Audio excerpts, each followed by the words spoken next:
Before we start the story, leave a comment below telling us which city you're watching from.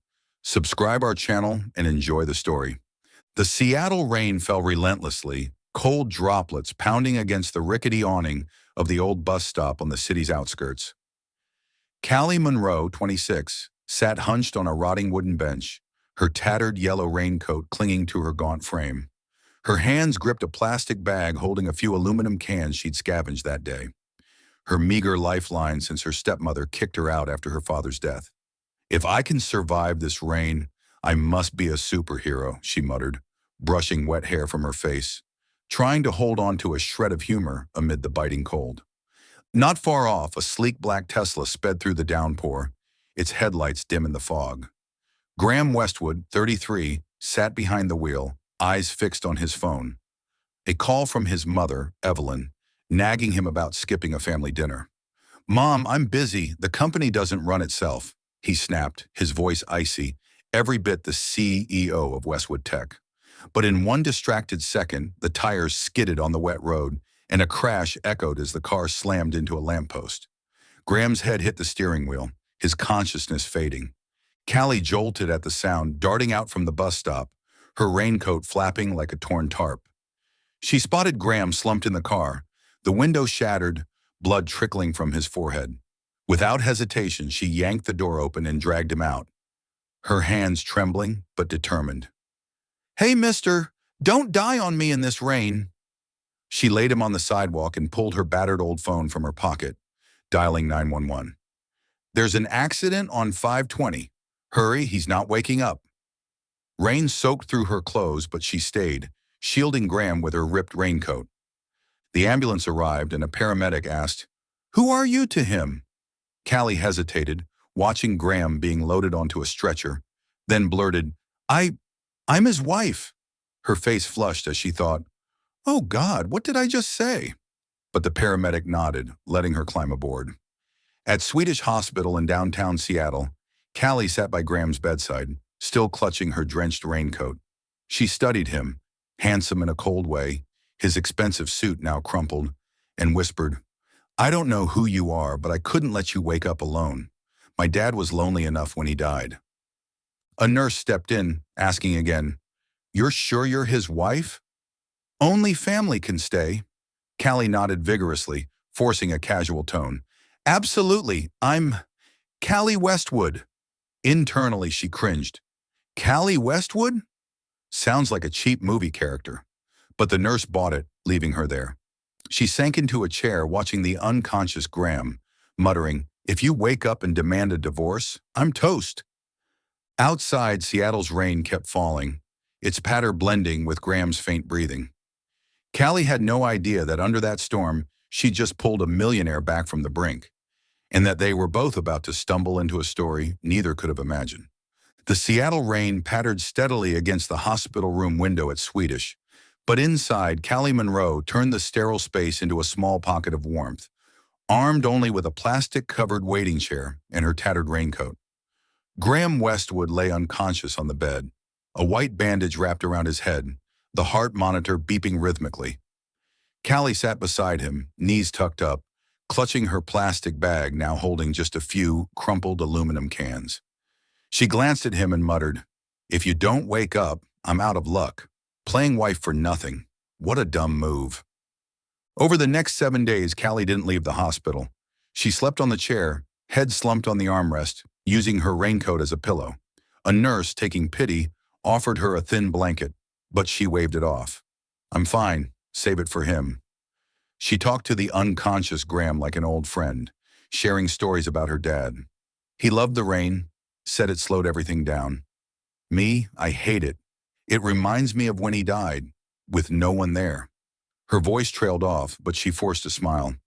"Don't tell anyone I got this sappy, okay? It's embarrassing."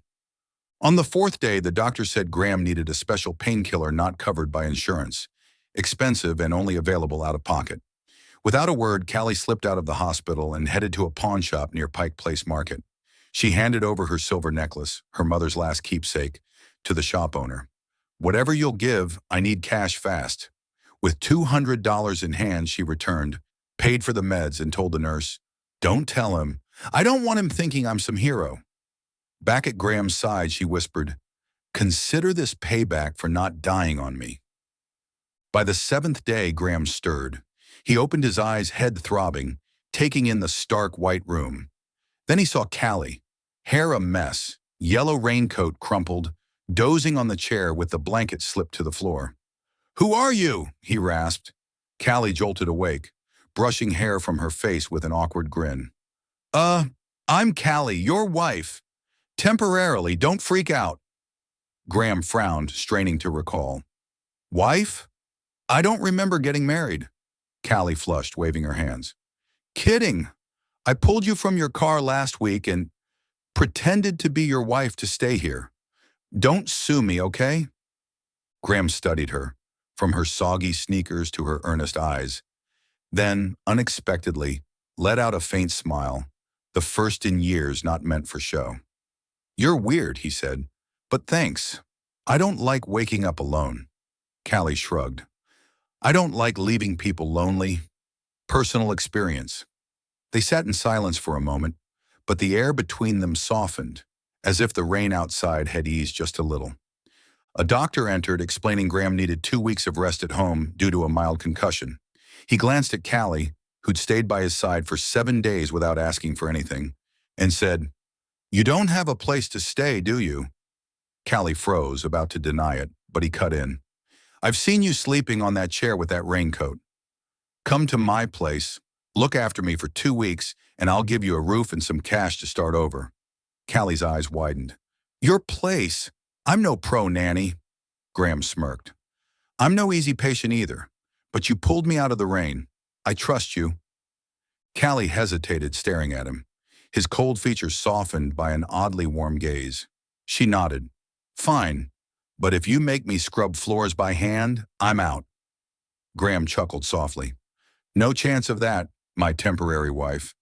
Callie blushed, muttering, God, don't call me that. It's so weird. Outside, the Seattle rain kept falling, but in the room, a strange bond began to form. Not from words, but from the small, selfless things Callie had done without even knowing who he was. Graham watched her, thinking, this girl, there's something about her I won't forget. After his discharge, Graham brought Callie to his Laurelhurst mansion in Seattle, a modern structure overlooking Puget Sound, with floor-to-ceiling glass and a white-gray interior, so sterile it felt like a lab. Callie stepped inside, her soggy sneakers leaving marks on the glossy hardwood. Your house is gorgeous but feels like a museum. I'm scared I'll mess it up, she mumbled. Graham, leaning on a cane, smirked. Go ahead and mess it up. This place could use some chaos. Callie grinned wide. Watch out, I'm great at chaos. On the first day, Callie brought a literal breath of fresh air. She flung the windows open, letting damp sea wind flood in, despite Graham's frown. Trying to get me sick? He grumbled. No, I want you to feel real rain, not just AC, she shot back, unfazed. Rummaging through the kitchen, she found an old coffee maker, brewing him a strong black cup. Drink this.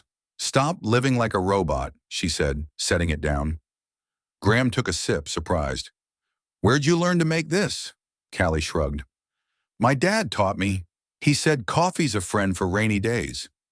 They slipped into an odd rhythm. Callie insisted Graham eat breakfast on time. Not boxed cereal, but toast she made with an old pan he'd never touched.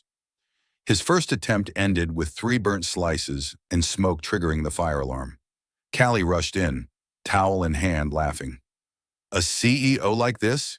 Your company's doomed. Graham flushed, muttering, I'm better at signing contracts than toasting bread. She winked. Lucky for you, I'm here to save your cooking skills.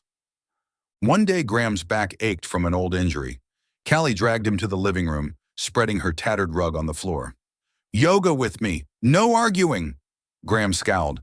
I can't bend like those TV people. But she persisted, guiding him through stretches, teasing, If you fall, I won't catch you. You're too heavy. He grumbled, You're the worst trainer I've ever had. But when he stood, the pain had eased. Unexpectedly, he said, Thanks, Callie.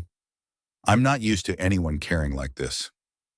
Over the weekend, Callie discovered an old studio in the mansion, dusty, with easels and dried paints. She pulled Graham in. You've got a treasure trove and don't use it? He shrugged. I painted in college, then quit. She dug out some colors, shoving them into his hands. Paint. Don't leave me doing it alone. They sat together working on one big sheet. Callie drew a bird flying through rain. Graham scribbled jagged lines he called My Inner Storm. She eyed his work, smiling. Looks like a real storm, but I like it. At least you've got soul. Graham's gaze softened. You're the most endearing mess I've ever met, Callie. One night they sat in the studio, jazz crackling from an old speaker Callie had salvaged from a nearby trash bin. Soft light glowed on her face, and Graham suddenly asked, Why didn't you ditch me at the hospital? I was nothing to you. Callie paused her painting, meeting his eyes. Because I know what it's like to be left. My dad died alone. I don't want that for anyone. Graham went quiet, then said, Me too. My dad died in a car crash. I never got to say goodbye. They didn't speak more, but the gap between them shrank, as if the rain outside had pulled them closer. By day's end, Callie planted a tiny seed she'd found in the studio corner, setting it near the window. It'll grow like we are, she said with a soft smile. Graham watched her, thinking, She didn't just save me from the rain, she's saving my whole life. Outside, Seattle's rain softened, moonlight peeking through clouds as if witnessing a new beginning in a once cold home. 10 days had passed in Graham Westwood's Laurelhurst mansion, and Callie Monroe had transformed it from a cold museum into a home, with little more than a potted plant, the scent of morning coffee, and her laughter echoing each time Graham burnt another sandwich. But Seattle's peaceful reign wouldn't last. One afternoon, as Callie watered her plant in the studio, the doorbell rang, sharp and discordant, like a wrong note. Graham opened the door to Evelyn Westwood, regal in a long fur coat, her piercing eyes scanning the house. With her was Cordelia, her niece, tall, blonde, and clad in a tight dress like she'd stepped out of a fashion magazine. You're here unannounced, Mom? Graham asked, his tone stiff. Evelyn smiled thinly. I wanted to see how you're recovering, and who this girl you picked up is. Callie overheard, stepping out from the studio, hands dirty, sneakers muddy. Hi, ma'am, she said, forcing a smile. Cordelia smirked. She looks like she just crawled out of a dumpster. Evelyn wasted no time probing. She sat on the sofa, eyeing Callie. How long have you been here? My son doesn't usually entertain guests like this. Callie shrugged. I'm helping him recover. 2 weeks, then I'm gone. But Evelyn wasn't convinced. She'd heard from Graham's assistant that he was laughing more, opening windows, even skipping meetings to paint, all because of Callie. A homeless girl looking after my son with no agenda? She asked, voice dripping with skepticism. Graham cut in. Mom, she saved my life. That's enough. The next morning, the real drama erupted.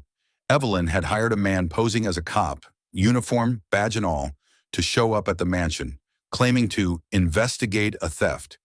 He pointed at Callie. We got a tip about a break-in. Money stolen from a safe here. You're the suspect.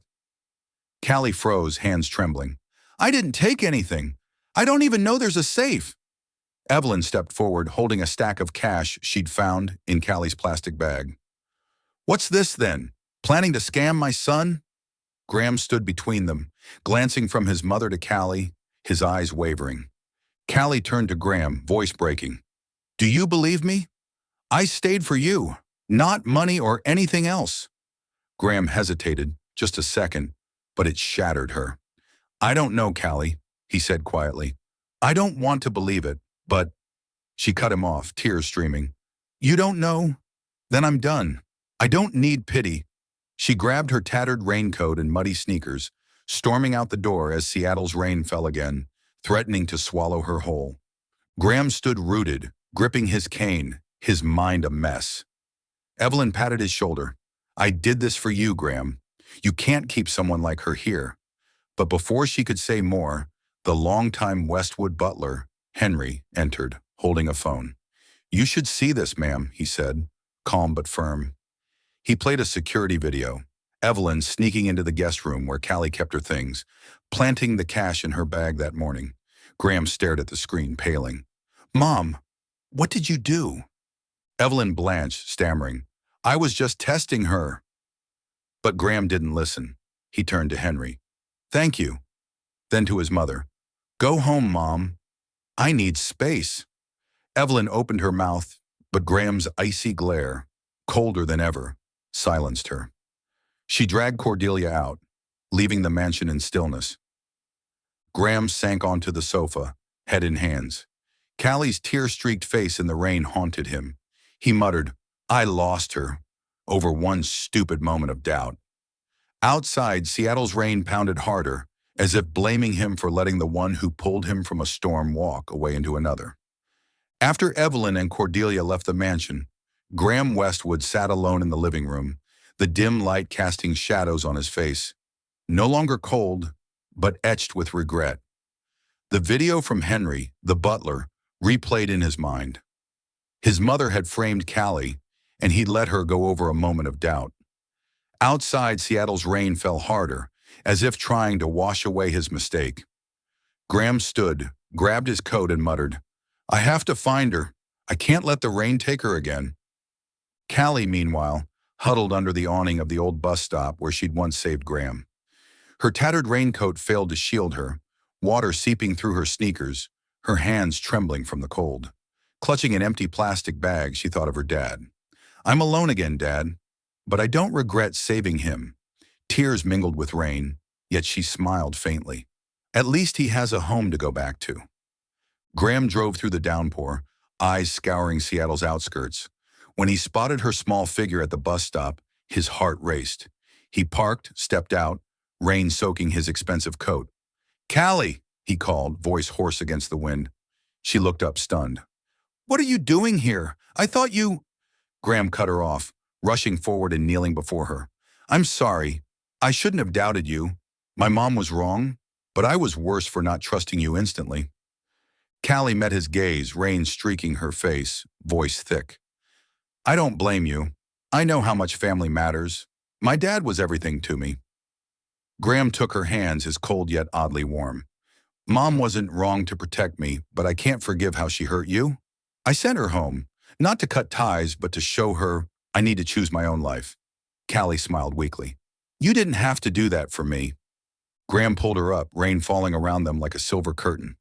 I did it because I want you to stay, he said, voice low. You dragged me from that car, from the rain, from the shell I've lived in for years. I have money, power, but no one's ever made me feel at peace until you. Callie's eyes welled up. I'm scared of being alone too, Graham. My dad died in a hospital. No one there. I didn't want that for you. They stood in the rain, hands clasped. Graham shared, my dad died in a car crash. I never got to say goodbye. I lived to avoid blame, but you make me want to live for myself. Callie nodded. I stayed at the hospital so you wouldn't wake up alone. Maybe the rain brought us together. He smiled, free of his old iciness. Then let it keep us here. He drew her close, rain soaking her hair, his shirt. They kissed, gentle, real, two souls finding each other in the storm. Rain blurred their vision, but Callie felt his heartbeat sink with the pattering drops. Pulling back, she teased, You're a terrible kisser. Rain got me all wet. Graham laughed, loud and free. I'll practice if you give me a chance. They climbed into the car, Callie leaning on his shoulder, Seattle's rain no longer cold. Graham whispered, Come home with me. Not just 2 weeks, but longer. She nodded. Okay, but you're making me coffee every morning. He squeezed her hand. For a lifetime, if you'll let me. 2 weeks had passed since Callie pulled Graham from that fateful rain, and the final day of their initial agreement loomed. In the Laurelhurst Mansion studio, Callie stood with a small backpack Graham had given her, replacing her old plastic bag. She gazed at the little plant she'd nurtured, now a few inches taller, and whispered, I've got to go, but you'll look after it, right, Graham? Graham, at the door, leaning less on his cane, smiled. You're really leaving? I haven't repaid you yet. That night, Graham sprang a surprise. He turned the porch overlooking Puget Sound into a cozy nook, string lights dangling, a wooden table set with sandwiches he'd made, unburnt this time, and a few trusted company staff invited over. Callie stepped out, her sneakers cleaner thanks to Graham's secret washing, stunned. What's this? A goodbye party? Graham grinned. Not quite. Sit down. I've got something for you. From his coat pocket, he pulled a small yellow umbrella, matching her old raincoat's color, engraved with Callie and Graham, rain or shine, on the handle. You saved me from the rain, he said, voice warm. But I don't want you here just for 2 weeks. Stay with me, not for a job, but because I need you. Forever. Callie's eyes widened as she took the umbrella, laughing. You're not proposing with an umbrella, are you? I thought CEOs went for diamond rings. Graham blushed, scratching his head. I'm not great at romance, but this is my promise. I'll shield you from the rain, like you did for me. Callie looked at him, eyes sparkling under the lights.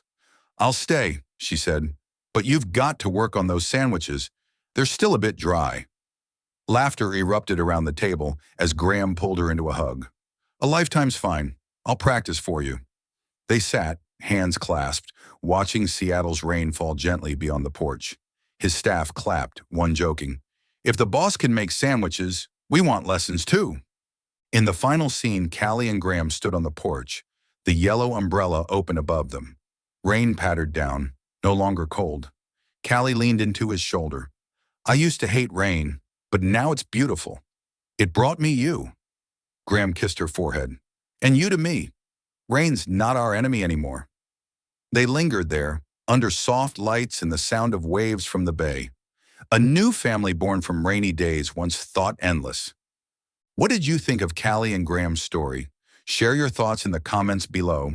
We'd love to hear how their journey from a rainy rescue to a newfound family touched your heart. On a scale from 0 to 10, how would you rate this tale of trust, sandwiches, and bonds forged under Seattle's rain? Don't forget to subscribe to the channel and hit that notification bell so you won't miss any of our upcoming stories.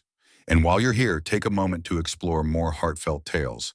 Just click right here at the end.